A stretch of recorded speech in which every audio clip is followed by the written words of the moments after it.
मुख्यमंत्री योगी आदित्यनाथ ने देवरिया जिले को 655 करोड़ 45 लाख रुपए की 19 विकास परियोजनाओं की सौगात दी। भीमपुर गौरा में आयोजित जनसभा के दौरान मुख्यमंत्री ने विभिन्न परियोजनाओं का शिलान्यास और लोकार्पण करते हुए कहा कि डबल इंजन सरकार में प्रदेश के विकास की रफ्तार लगातार तेज हो रही है और अब विकास रुकने वाला नहीं है। मुख्यमंत्री ने कहा कि देवरिया कसेया 4 लेन परियोजना केवल सड़क निर्माण तक सीमित नहीं रहेगी, बल्कि ये उत्तर और दक्षिण भारत के बीच संपर्क को मजबूत करने वाला महत्वपूर्ण मार्ग बनेगी।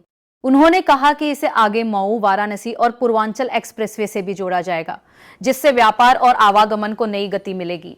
अपने संबोधन में मुख्यमंत्री ने मेडिकल कॉलेज, स्वास्थ्य सुविधाओं, किसानों, युवाओं और कानून व्यवस्था से जुड़े मुद्दों का भी उल्लेख किया। देवरिया से संवाददाता मिथिलेश चतुर्वेदी की रिपोर्ट। इस बार दे दीजिए, इस बार हम सभी को, बाकी को सबको स्वीकृत करवा करके आगे बढ़ा देते हैं। हम मानते हैं कि वर्तमान में पश्चिम एशिया का संकट है।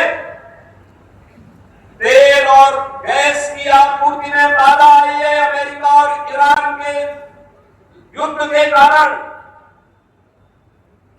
उससे विटामिन मिलना थोड़ा संकटग्रस्त हुआ है। लेकिन हम लोगों ने कहा कि जहां गांव की सड़क की कनेक्टिविटी हो, वहां इंटरलॉकिंग का सीसी मार्ग का निर्माण कर दीजिए।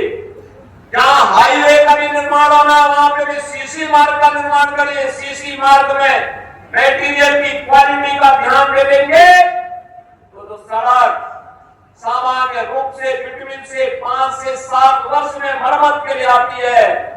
जब सीसी मार्ग बनेगा, लागत एक बार बढ़ेगी, लेकिन मैं कह सकता हूं कि 50 साल के इस मरम्मत की समस्या का समाधान भी दे देगी और हमें विकास के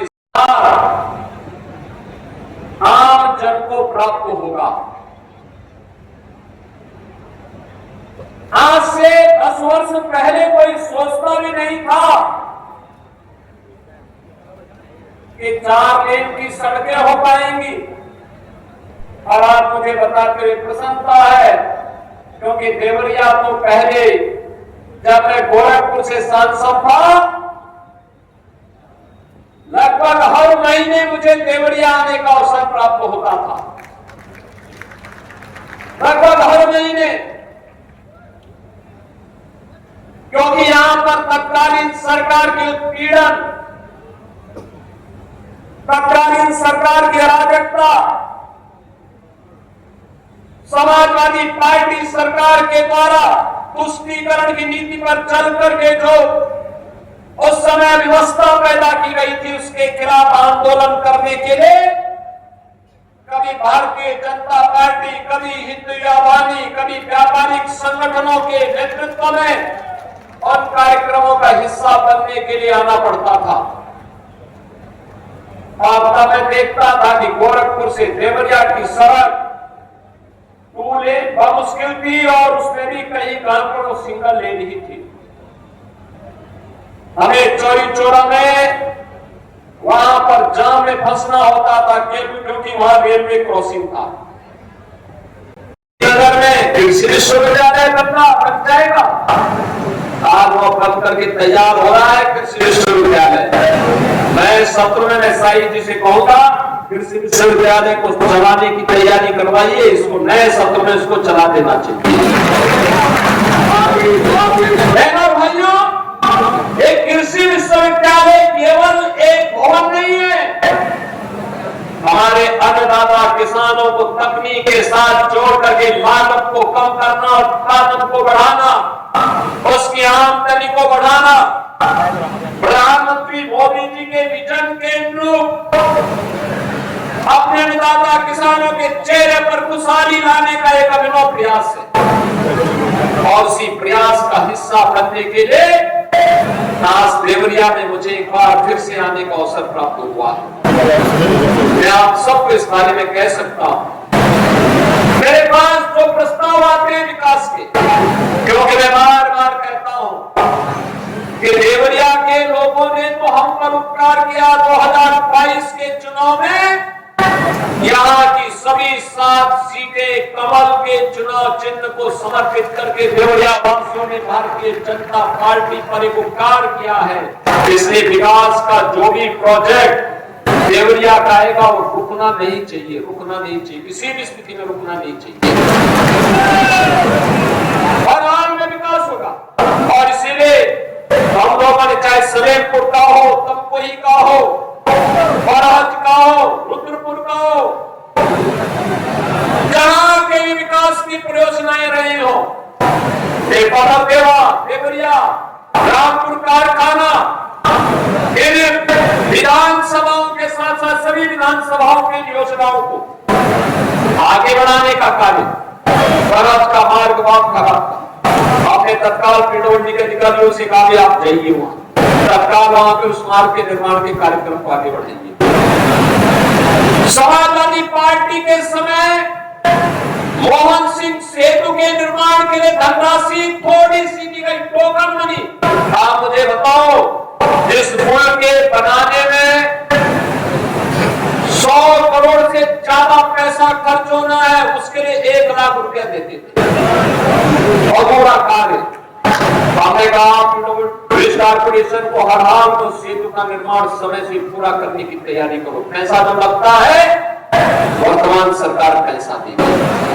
जनता की सुविधा के लिए कार्य होने चाहिए। अनावश्यक रूप से जनता को समस्या नहीं आनी चाहिए।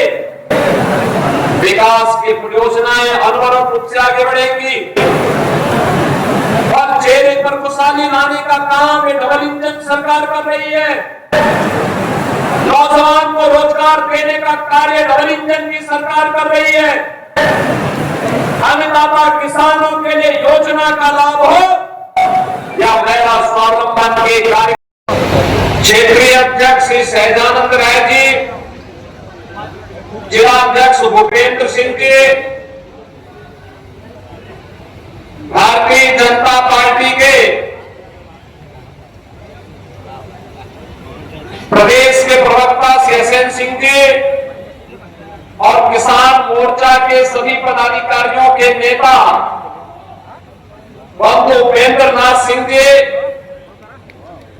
आज के इस कार्यक्रम में उपस्थित भारतीय जनता पार्टी और हमारे सभी सामाजिक और व्यापारिक संगठनों के पदाधिकारीगण, देवरिया जनपद और खासतौर पर देवरिया नगर, पथरदेवा और रामपुर कारखाना से जुड़े हुए मेरे सभी उपस्थित बहन और भाइयों,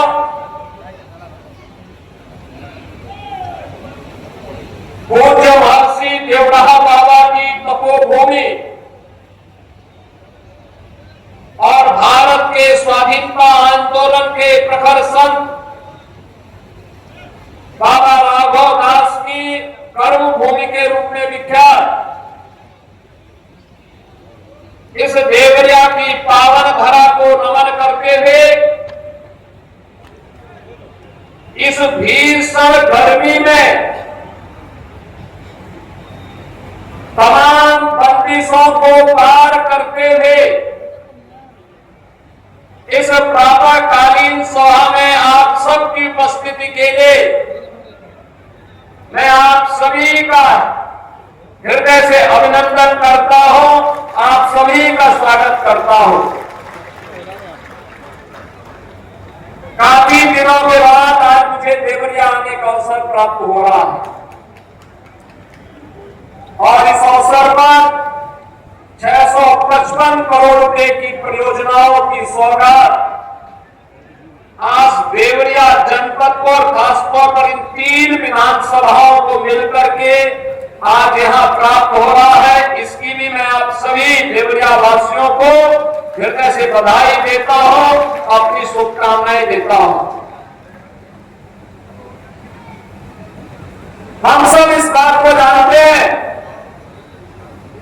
कि 2014 के बाद आज जिस नए भारत का हम सब दर्शन कर रहे हैं, इसके पीछे प्रधानमंत्री मोदी जी का नेतृत्व और उनका वह विजन